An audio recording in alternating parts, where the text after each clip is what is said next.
नमस्कार सभी को, राम राम। तो कल हमने बच्चों पढ़ा था भूगोल के बारे में। भूगोल में हमने पढ़ा था ग्लोब में अक्षांश और देशांतर के बारे में। आज हम उसकी क्विक रिवीजन लेते हैं और उसके बाद उस चैप्टर को आगे कंटिन्यू करते हैं। तो देखिए, हमने पढ़ा था ग्लोब के बारे में।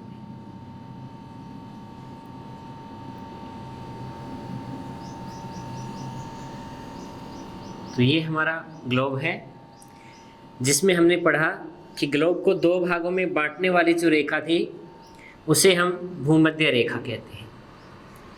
भूमध्य रेखा, इसी रेखा को हम विषुवत रेखा कहते हैं और इस रेखा को ही 0 डिग्री अक्षांश रेखा भी कहा जाता है।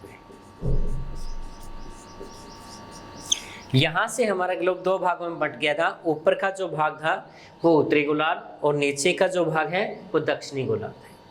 उत्तरी गोलार्ध में 23.5 डिग्री से जो रेखा गुजरती है, उत्तरी गोलार्ध में 23.5 डिग्री पर जो रेखा गुजरती है उसे कर्क रेखा कहा जाता है। उसे हम कर्क रेखा कहते हैं। दक्षिणी गोलार्ध में 23.5 डिग्री पर जो रेखा गुजरती है उसे हम मकर रेखा कहते हैं। मकर रेखा। तो कर्क रेखा कितने डिग्री पर है? 23.5 डिग्री उत्तरी गोलार्ध में, और मकर रेखा कितने डिग्री पर है? 23.5 डिग्री दक्षिणी गोलार्ध में।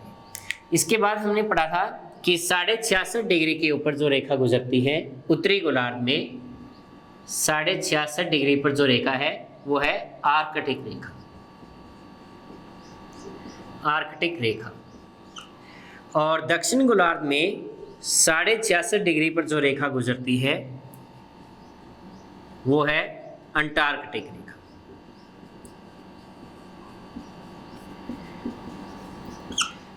उत्तरी ध्रुव 90 डिग्री के ऊपर है उत्तरी गोलार्ध में। उत्तरी ध्रुव है ये।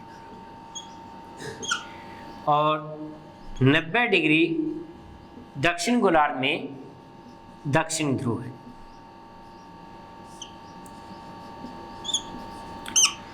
अब इसके बाद हमने पढ़ा था कि जो भूमध्य रेखा है इसके समांतर जो काल्पनिक रेखाएं खींची गई है उन्हें हमने क्या कहा था? अक्षांश रेखाएं। हमने अक्षांश और देशांतर के बारे में विस्तार से पढ़ा था। तो अक्षांश रेखाएं कौन सी होती है? जो भूमध्य रेखा के समांतर जो काल्पनिक रेखाएं खींची गई है उन्हें अक्षांश रेखाएं कहते हैं। तो ये सारी की सारी हमारी अक्षांश रेखाएं हैं।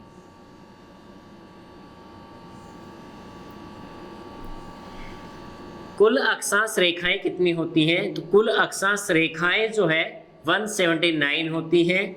और कुल अक्षांश कितने होते हैं? तो कुल अक्षांश जो है वो 181 होते हैं। तो ये हमने कल पढ़ा था कि दो अक्षांश रेखाओं के बीच में जो दूरी होती है वो 111 किलोमीटर होती है।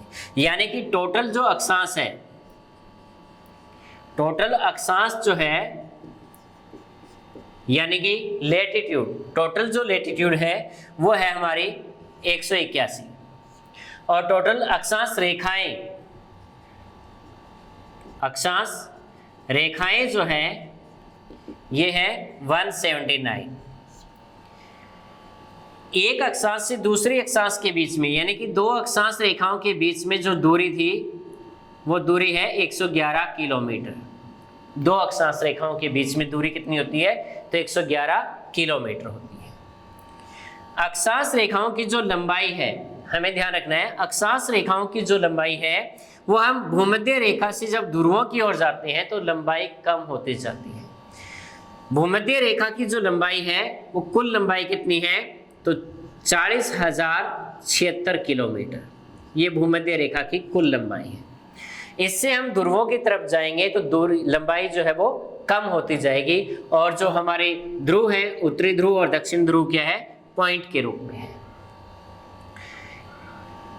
इसके बाद हमने पढ़ा था कि दो अक्षांश रेखाओं के बीच का जो क्षेत्र है, एरिया जो है उसे क्या कहा जाता है? तो दो अक्षांश रेखाओं के बीच का जो क्षेत्र है उसे हम कटिबंध कहते हैं। क्या कहा जाता है? कटिबंध कहा जाता है।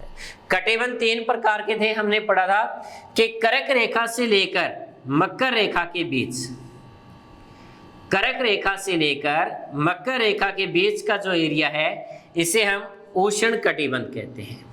इसे क्या कहा जाता है? तो उष्ण कटिबंध कहा जाता है। उष्ण कटिबंध कहां से कहां तक था?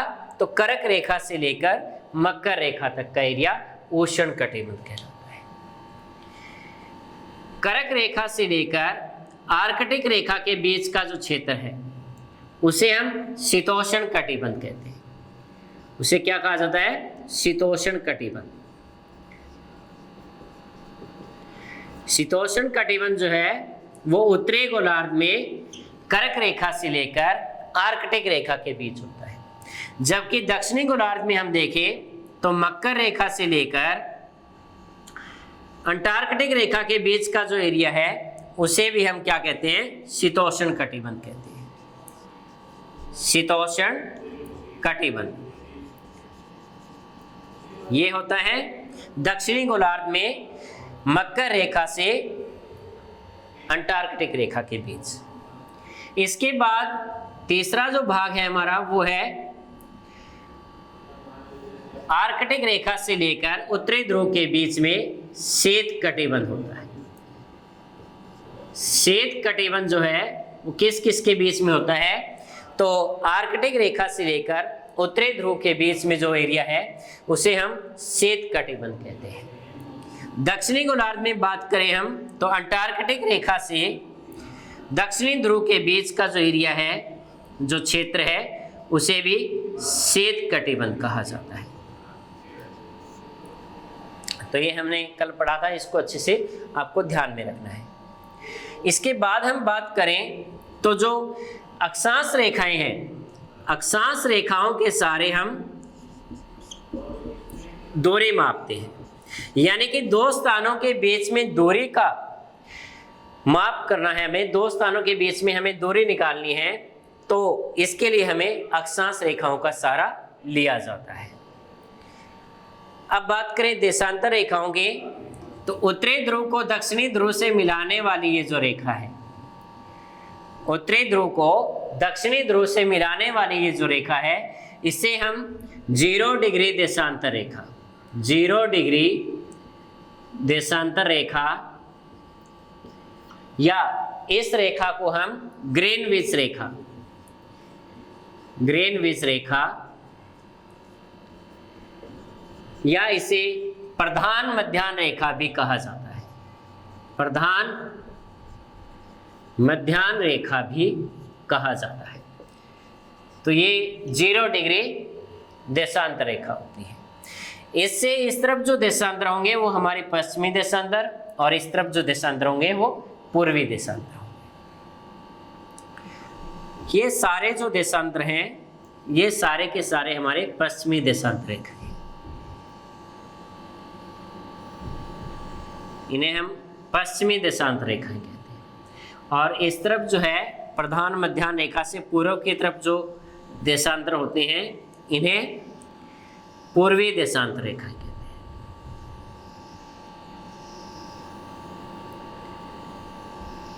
तो ये हमारा पूरा ग्लोब है। अब देशांतर रेखाओं की क्या क्या विशेषताएं हैं देखिए।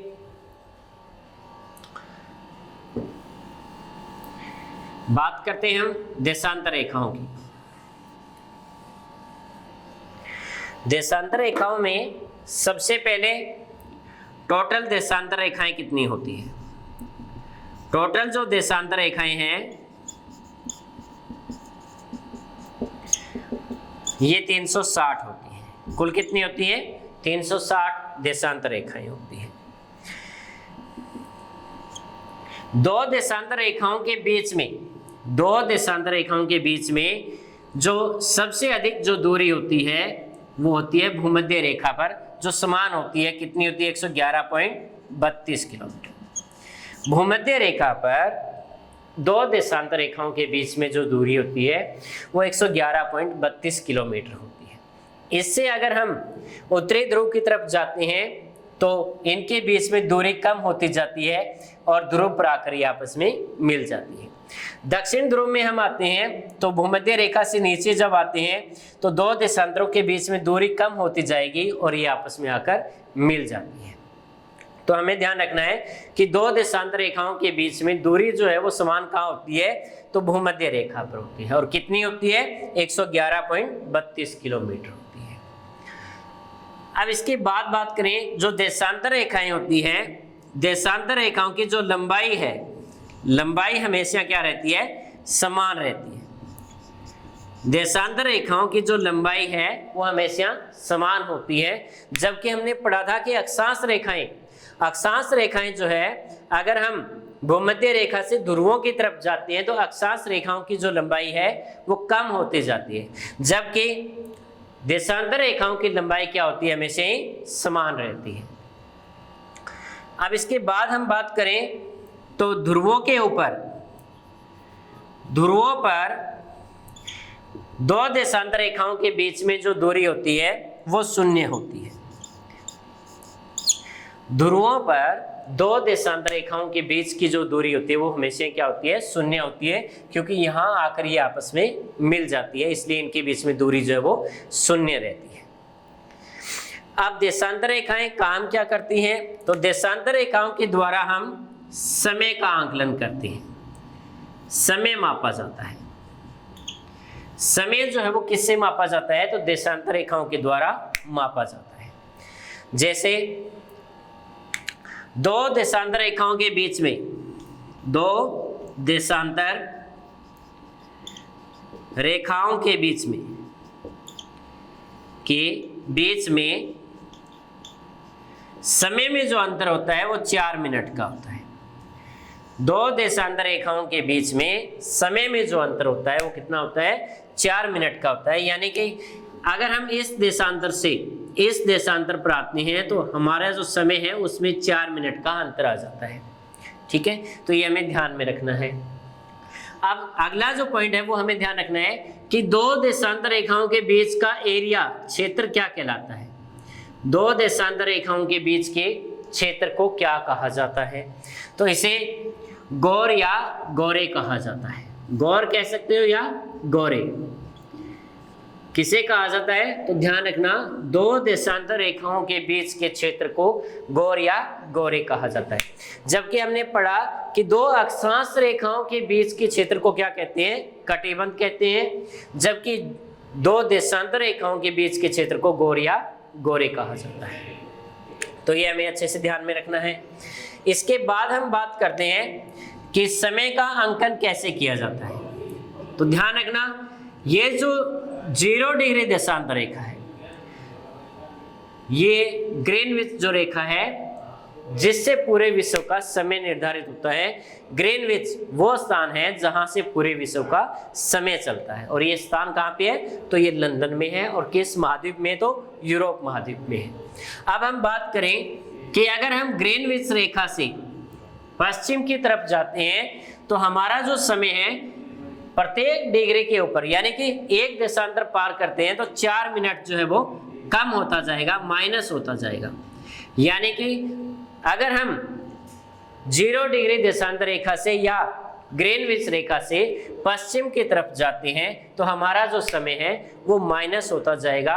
कितना माइनस होगा, अभी हमने पढ़ा कि दो देशांतरों के बीच में समय में जो अंतर आता है वो 4 मिनट का आता है। यानी कि एक देशांतर पार करेंगे तो 4 मिनट समय कम हो जाएगा, दो देशांतर पार करेंगे तो 8 मिनट समय कम हो जाएगा।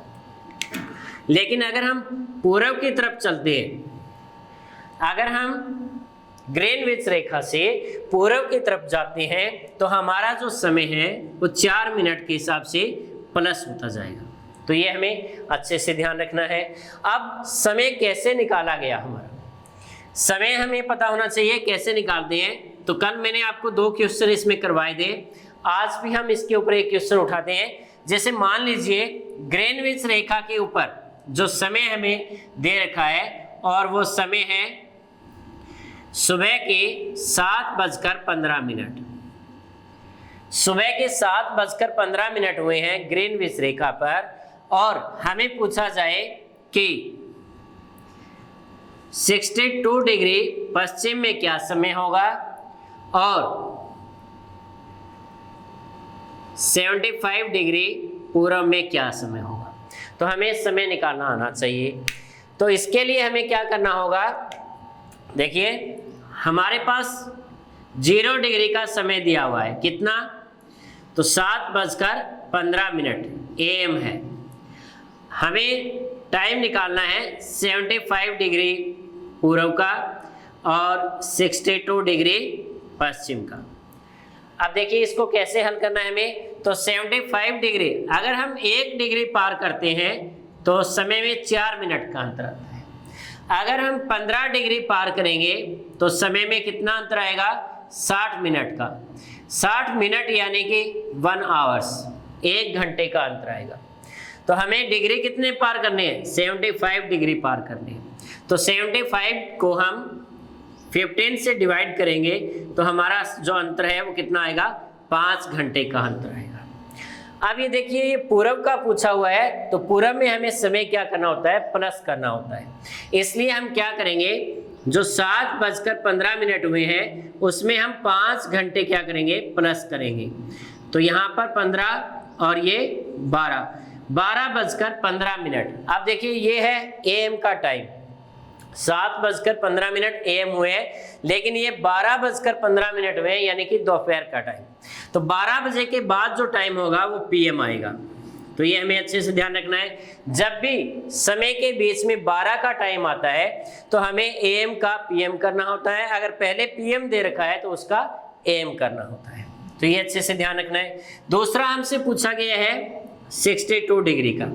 तो 62 डिग्री को हम 15 से डिवाइड करेंगे, कितने पर जाएगा, 4 आवर्स पूरे हो गए। लेकिन अभी भी हमारे पास 2 जो देशांतर है वो शेष रहते हैं। तो एक देशांतर पार करते हैं, 4 मिनट का अंतर है, 2 देशांतर पार करेंगे 8 मिनट का अंतर रहेगा, यानी कि 4 घंटे 8 मिनट का अंतर हमारा रहेगा। तो टाइम कितना है, 7:15। टाइम जो है वो 7:15 है। इसमें हमें 4 घंटे 8 मिनट प्लस करने हैं या माइनस करने हैं। देखिए यहाँ पर पश्चिम का टाइम दिया हुआ है, पश्चिम में जब भी जाएंगे समय क्या होता जाएगा, माइनस होता जाएगा।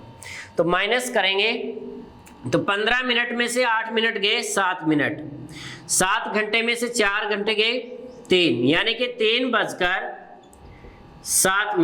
अब बीच में कोई भी 12 का टाइम नहीं आया है, तो जितना हमें दे रखा है AM है तो AM रहेगा हमारा।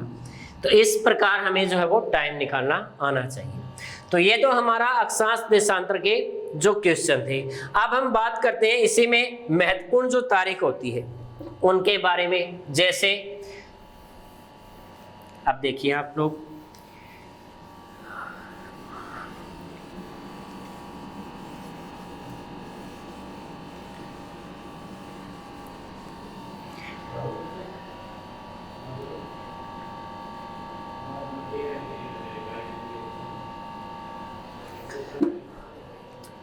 अब हम बात करेंगे, एक होता है 21 जून, एक होता है 22 दिसंबर, एक होता है 21 मार्च और एक होता है 23 सितंबर। इनके बारे में हमें क्वेश्चन जो है वो पूछे जाते हैं। तो सबसे पहले हम बात करते हैं 21 जून की। 21 जून जो है इस दिन क्या होता है, तो सबसे पहले 21 जून को जो सूर्य की स्थिति है वो किस प्रकार की होती है। तो हम यहाँ पे देखते हैं, ये देखिए जैसे हमारा ये पृथ्वी है, ये हमारी पृथ्वी है। थोड़ा सा 1 मिनट रुकिए, यहीं बनाते हैं बड़ा।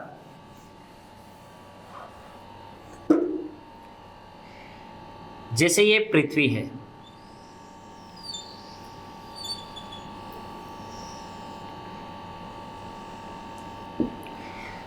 ये है सूर्य। अब सबसे पहले हम बात करते हैं 21 जून की, कि 21 जून को क्या होता है। 21 जून को सूर्य की जो स्थिति है वो कैसी होती है। तो ये है हमारी भूमध्य रेखा, पृथ्वी को जो 2 भागों में बांटती है। भूमध्य रेखा, ऊपर का हिस्सा उत्तरी गोलार्ध, नीचे का दक्षिणी गोलार्ध। सूर्य की जो स्थिति है वो किस प्रकार की रहती है, इसमें हमें ये ध्यान रखना है यहाँ पर। अब देखिए, सूर्य की अगर किरणें हमारी 21 जून को, सूर्य की जो किरणें हैं वो किस पर पड़ती है, तो कर्क रेखा पर। सूर्य की जो किरणें हैं वो सीधे पड़ेंगे कर्क रेखा पर। तो सूर्य की किरणें जो है वो 21 जून को सूर्य की स्थिति क्या होती है, कर्क रेखा पर सूर्य की किरणें सीधी पड़ती है। तो इसलिए सूर्य जो है वो किस दिशा में जाएगा, उत्तरी गोलार्ध में। यानी कि सूर्य का उत्तरायण, उत्तरायण कब होता है, तो होता है 21 जून को। अब सूर्य अगर 21 जून को कर्क रेखा पर है, यहां देखिए, सूर्य अगर 21 जून को कर्क रेखा पर है, तो इसलिए उत्तरी गोलार्ध में दिन बड़ा होगा या रात बड़ी होगी। यहां सूर्य की किरणें सीधे पड़ रही है 21 तारीख को, तो इसलिए उत्तरी गोलार्ध में क्या होगा, दिन बड़ा होगा और रात छोटी होगी।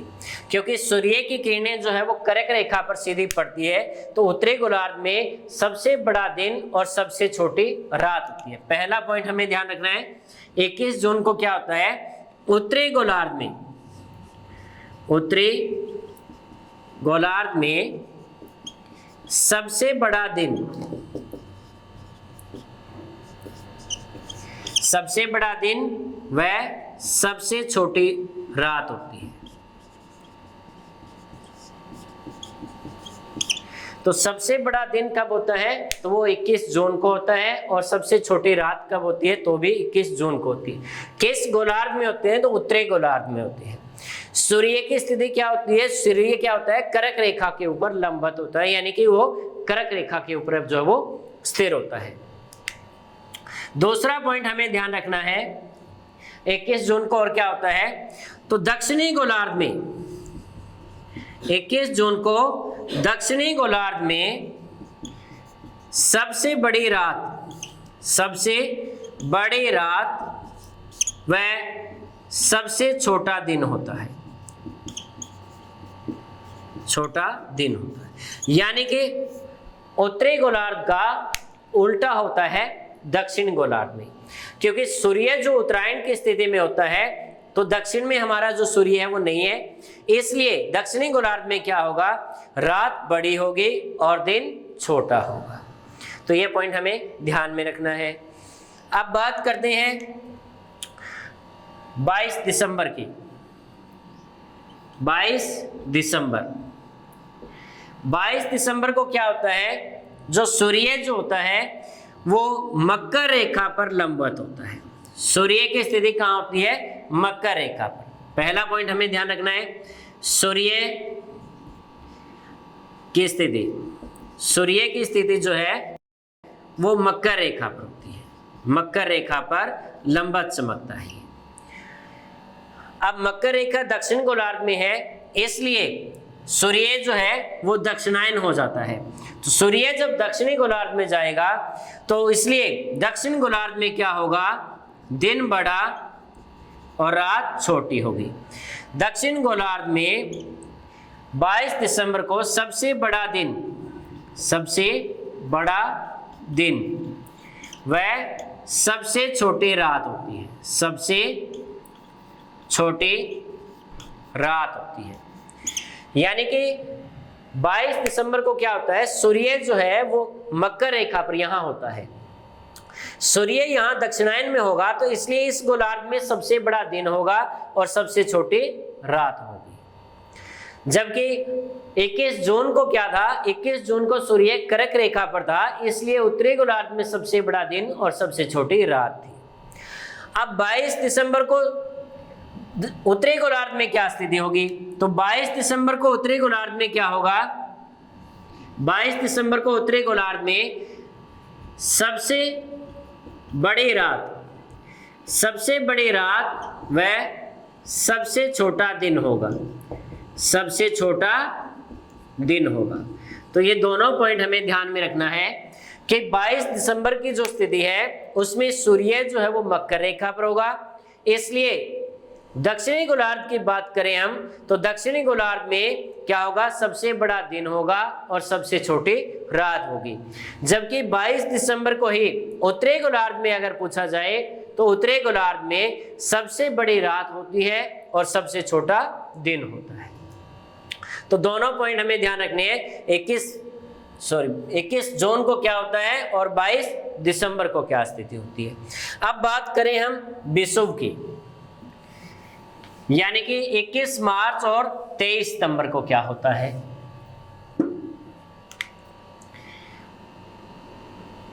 अब सूर्य जो है वो भूमध्य रेखा के ऊपर लंबवत चमकता है। सूर्य जो है वो भूमध्य रेखा के ऊपर लंबवत चमकता है।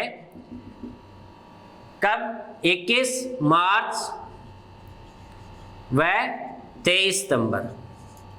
21 मार्च और 23 सितंबर को जो है सूर्य की जो स्थिति है वो किस पर होती है? भूमध्य रेखा पर। यानी कि सूर्य जो भूमध्य रेखा के ऊपर लंबवत चमकता है वो कब चमकता है? 21 मार्च और 23 सितंबर को। इस स्थिति को विषुव कहा जाता है। विषुव का क्या मतलब होता है कि इस दिन और रात क्या होते हैं? बराबर होते हैं। दिन व रात बराबर होते हैं। दिन व रात बराबर कब होते हैं? तो 21 मार्च और 23 सितंबर को होते हैं।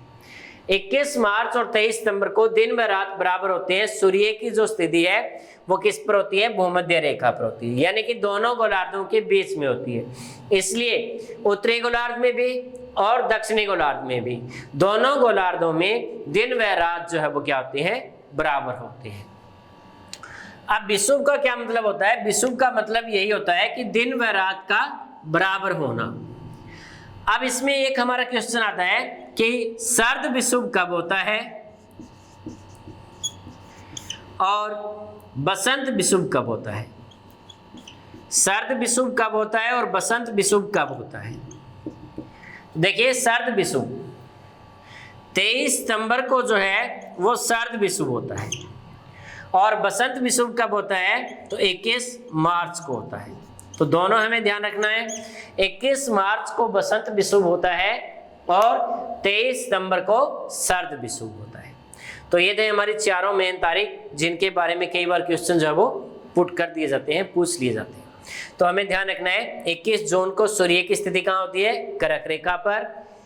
और 22 दिसंबर को सूर्य की स्थिति कहाँ होती है? तो मकर रेखा पर। और 21 मार्च व 23 सितंबर को सूर्य की स्थिति कहाँ होती है? भूमध्य रेखा पर। तो इस दिन और रात क्या होते हैं? बराबर होते हैं। अब हम बात करते हैं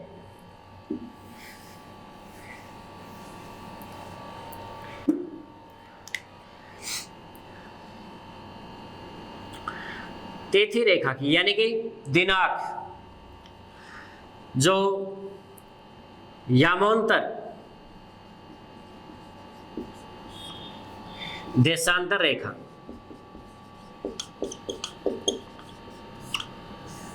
जो 180 डिग्री यामोंतर देशांतर रेखा है उसे तिथि रेखा या दिनांक रेखा के रूप में जाना जाता है। तो ये निर्धारण कब किया गया था? तो 1884 ईस्वी में जो है वो इसको निर्धारित किया गया था कि ये जो रेखा है हमारी क्या कहलाएगी? तिथि रेखा कहलाएगी। इससे हमारे जो है वो तारीख जो है वो निर्धारित की जाती है। कौन सी रेखा से निर्धारित की जाती है? तो 180 डिग्री यामोंतर देशांतर रेखा से निर्धारित की जाती है। और इसका जो निर्धारण है वो कब किया गया था? तो 1884 ईस्वी में इसका निर्धारण किया गया था। अब हम बात करते हैं कि जो कर्क रेखा है, कर्क रेखा जो है ये कौन कौन से महाद्वीप से होकर गुजरती है? तो सबसे पहले तो हमें पता होना चाहिए कि महाद्वीप कितने हैं। बात करते हैं महाद्वीपों की। तो ग्लोब में जो है, यानी कि विश्व में कितने महाद्वीप हैं? तो 7 महाद्वीप हैं। टोटल महाद्वीप है 7। आकार की दृष्टि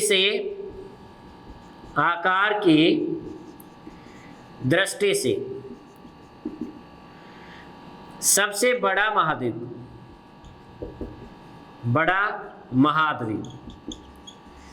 तो आकार की दृष्टि से सबसे बड़ा महाद्वीप है एशिया, दूसरे नंबर पर आता है अफ्रीका, तीसरे नंबर पर जो महाद्वीप है वो है उत्तरी अमेरिका, चौथे नंबर पर जो महाद्वीप आता है वो है दक्षिण अमेरिका, और पांचवें नंबर पर जो महाद्वीप आता है वो है अंटार्कटिका, और छठा बड़ा महाद्वीप है यूरोप, और सातवें नंबर पर आता है ऑस्ट्रेलिया। तो ये 7 महाद्वीप हैं हमारे। आकार की दृष्टि से हमें ध्यान में रखना है कि सबसे बड़ा महाद्वीप कौन सा है, तो एशिया, उसके बाद अफ्रीका, फिर उत्तरी अमेरिका, दक्षिणी अमेरिका, अंटार्कटिका, छठे नंबर पर यूरोप, और सबसे छोटा है ऑस्ट्रेलिया। अब हम महाद्वीपों को हम ग्लोब में देखते हैं, तो ये जो है ये महाद्वीप जो है वो एशिया महाद्वीप है। ये सबसे बड़ा जो महाद्वीप है ये एशिया महाद्वीप है यहाँ पे, और ये जो महाद्वीप है बीच में, ये महाद्वीप कौन सा है, अफ्रीका महाद्वीप है। यहाँ पे ये जो महाद्वीप है ये यूरोप महाद्वीप है। इस तरफ ये जो महाद्वीप है ये उत्तरी अमेरिका है, और नीचे जो ये महाद्वीप है ये दक्षिण अमेरिका है, और यहाँ पर ये जो महाद्वीप है ये ऑस्ट्रेलिया है। अंटार्कटिका महाद्वीप आपका ध्रुवों पर है। तो ये हमें 7 महाद्वीप ध्यान में रखने हैं, लेकिन हम बात करते हैं सबसे पहले एशिया महाद्वीप में भारत की। तो सबसे पहले चलो हम देखते हैं कि कर्क रेखा जो है वो किन किन महाद्वीपों से होकर गुजरती है। कर्क रेखा, तो हमें ध्यान रखना है कि कौन कौन से महाद्वीप से होकर कर्क रेखा जो है वो गुजरती है। तो कर्क रेखा जो है वो एशिया महाद्वीप से, दूसरा है अफ्रीका महाद्वीप, और तीसरा है उत्तरी अमेरिका महाद्वीप, उत्तरी अमेरिका महाद्वीप। इन 3 महाद्वीपों से होकर जो है कर्क रेखा गुजरती है। नेक्स्ट हम देखते हैं कि भूमध्य रेखा। भूमध्य रेखा कौन कौन से महाद्वीप से होकर गुजरती है, तो भूमध्य रेखा एशिया महाद्वीप से, अफ्रीका महाद्वीप से, और दक्षिण अमेरिका महाद्वीप से। दक्षिण अमेरिका महाद्वीप से होकर जो है वो भूमध्य रेखा गुजरती है। इसके बाद बात करें हम मकर रेखा। मकर रेखा कौन कौन से महाद्वीप से होकर गुजरती है, तो मकर रेखा जो है वो अफ्रीका महाद्वीप से, दक्षिण अमेरिका महाद्वीप से, और ऑस्ट्रेलिया महाद्वीप से होकर गुजरती है। इन महाद्वीपों से होकर जो है मकर रेखा गुजरती है। तो ये तीनों हमें ध्यान रखना है कि कर्क रेखा जो है वो कौन कौन से महाद्वीप से होकर गुजरती है, तो एशिया, अफ्रीका और उत्तरी अमेरिका से। भूमध्य रेखा जो है कौन कौन से महाद्वीप से होकर गुजरती है, तो एशिया, अफ्रीका और दक्षिण अमेरिका से होकर गुजरती है। जबकि मकर रेखा जो है वो अफ्रीका महाद्वीप, दक्षिण अमेरिका और ऑस्ट्रेलिया महाद्वीप से होकर गुजरती है। तो अब इनमें एक ऐसा महाद्वीप है जिनमें से ये तीनों रेखाएं गुजरती है। कर्क रेखा भी गुजरती है, भूमध्य रेखा भी गुजरती है, और मकर रेखा भी गुजरती है। तो वो महाद्वीप कौन सा है, अफ्रीका महाद्वीप। अफ्रीका एक ऐसा महाद्वीप है जिसमें से कर्क रेखा, मकर रेखा और भूमध्य रेखा तीनों रेखाएं जो है वो गुजरती है। लेकिन एक क्वेश्चन ये भी कई बार आता है हमारा कि ऐसा कौन सा महाद्वीप है जिसमें से कर्क रेखा, भूमध्य रेखा और मकर रेखा तीनों रेखाएं ही नहीं गुजरती। तो वो महाद्वीप कौन सा है हमारा, यूरोप। यूरोप एक ऐसा महाद्वीप है जिसमें से ना तो कर्क रेखा गुजरती है, ना ही मकर रेखा गुजरती है, और ना ही भूमध्य रेखा गुजरती है। चलो अब हम बात करते हैं इसमें भारत की। तो देखिए ग्लोब में जो इंडिया है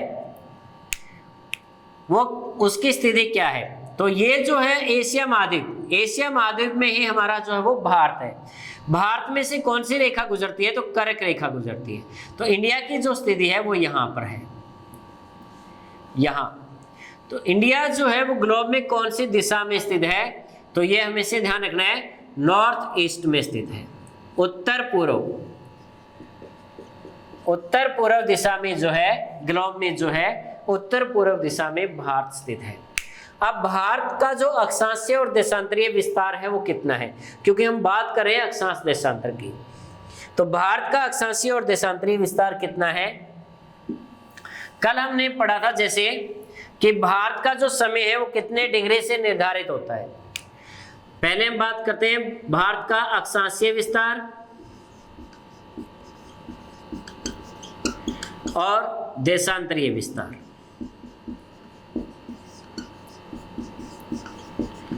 भारत कितने अक्षांश और देशांतर में फैला हुआ है?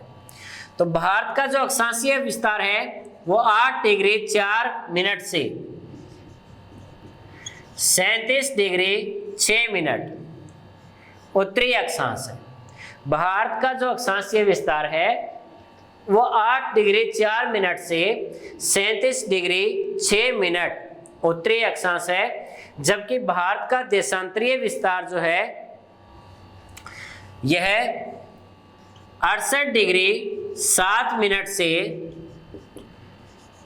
97 डिग्री 97 डिग्री 35 मिनट पूर्वी है, सॉरी 25। तो भारत का देशांतरीय विस्तार है वो 68 डिग्री 7 मिनट से 97 डिग्री 25 मिनट है, ये पूर्वी देशांतर है। तो हमें ध्यान रखना है ये भारत का अक्षांशीय और देशांतरीय विस्तार है। अब भारत का जो समय है वो कौन सी देशांतर रेखा से निर्धारित किया जाता है? भारत का जो समय है वो 82.5 डिग्री पूर्वी देशांतर से निर्धारित किया जाता है। ध्यान रखना है, में भारत का जो समय है वो कितने डिग्री से निर्धारित किया जाता है? तो 82.5 डिग्री पूर्वी देशांतर रेखा से जो है वो भारत का समय निर्धारित किया जाता है। भारत के समय में और ग्रीनविच के समय में जो अंतर है, ग्रीनविच व भारत के समय में जो अंतर है वो 5.5 घंटे का है, 5 घंटे 23 मिनट का अंतर है। और ये हमारा जो समय है वो प्लस में रहता है, यानी कि ग्रीनविच से जो भारत का समय है वो कितना आगे चलता है? तो 5 घंटे 30 मिनट जो है वो समय हमारा आगे चलता है। तो ये हमने आज इसमें अक्षांश देशांतर का हमारा जो चैप्टर था वो कंप्लीट किया। इसमें जितने भी हमारे क्वेश्चन बनते हैं वो सारे हमने कंप्लीट किए हैं। नेक्स्ट वीडियो में हम भारत का जो विस्तार है यानी कि भारत का जो स्वरूप है उसके बारे में पढ़ेंगे, तो वो हम कल पढ़ेंगे। That's all.